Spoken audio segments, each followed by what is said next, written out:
नमस्कार विद्यार्थी मित्रांनो, मी संजय बाळगळे. आज आपण भूमिती विषयातील घटक पाहणार आहोत.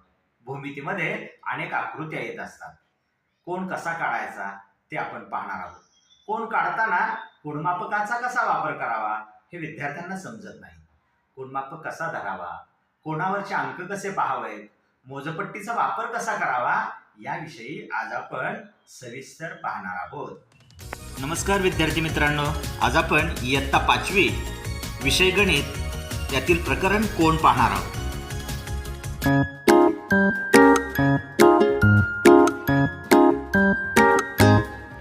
कोनाचे प्रकार: लघुकोन, काटकोन, विशाल कोन हे कोनाचे प्रकार आहेत.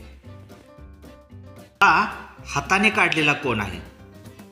आज आपण कोनमापकाच्या साहाय्याने कोन काढणार आहोत. हा आहे कोनमापक.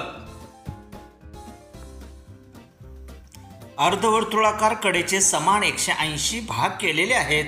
प्रत्येक भाग म्हणजे एक अंश होय. कोनमापकाच्या डावीकडून पहा, उजवीकडून पहा, तुम्हाला अंक दिसत आहेत. कोनमापकावर 180 भाग केलेले आहेत. ते भाग 10-10 अंशाच्या फरकाने कोनमापकावर मापे दिलेली आहेत. याचा उपयोग आपल्याला कोन मोजण्यासाठी होणार आहे. कोनमापकाच्या मध्यभागी जी उभी रेषा असते तिला कोनमापकाचे केंद्र म्हणतात.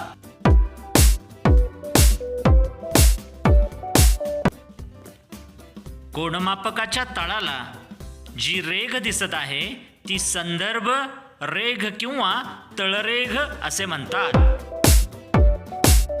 कोनमापकाच्या साहाय्याने कोन काढूया. कोनमापकावरची मापे घेताना आपण गोंधळून न जाता घड्याळाच्या विरुद्ध दिशेने जे पहिल्यांदा अंक येतात त्याचा वापर करावा, म्हणजे उजवीकडून डावीकडे जावे.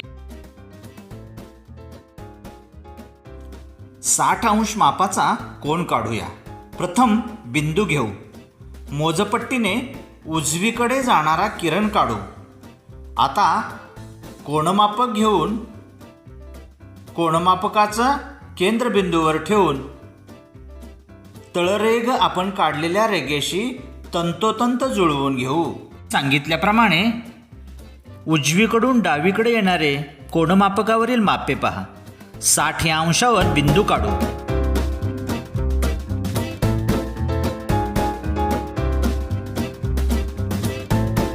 नंतर तो बिंदू केंद्रबिंदूपासून मोजपट्टीने जोडून घेऊ. हा 60 अंशाचा लघुकोन तयार झाला आहे. येथे 60 अंश लिहू आणि कोनाला नावे देऊ. कोन ABC 60 अंश हा लघुकोन आहे. आता आपण विशाल कोन काढू.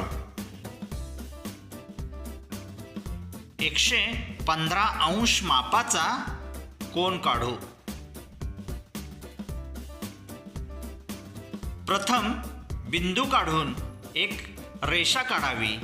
बिंदूवर तळरेघेवर कोनमापक तंतोतंत ठेवून घड्याळाच्या विरुद्ध दिशेने अंश मोजू.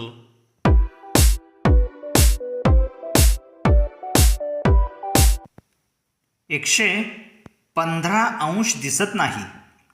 110च्या पुढे 5 घरे आपण मोजू आणि तिथे एक बिंदू देऊ.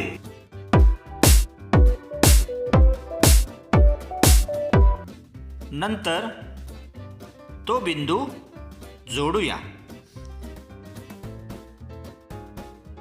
कोनाला नावे देऊ आणि किती अंशाचा कोन आहे ते मध्यभागी लिहू.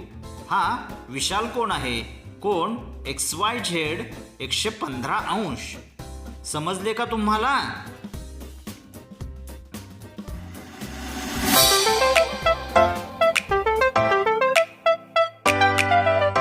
हा कोन किती अंशाचा आहे ते कोनमापकाने मोजूया. केंद्रबिंदू आणि तळरेघ कोनमापकाच्या साहाय्याने तंतोतंत जुळवूया. 90 अंशाचा कोन तयार झालेला आहे. कोणाला नावे देऊया. कोन LMN 90 अंश हा काटकोन आहे. याप्रमाणे पुढील मापाचे कोन काढा, मोजा व त्यांना नावे द्या.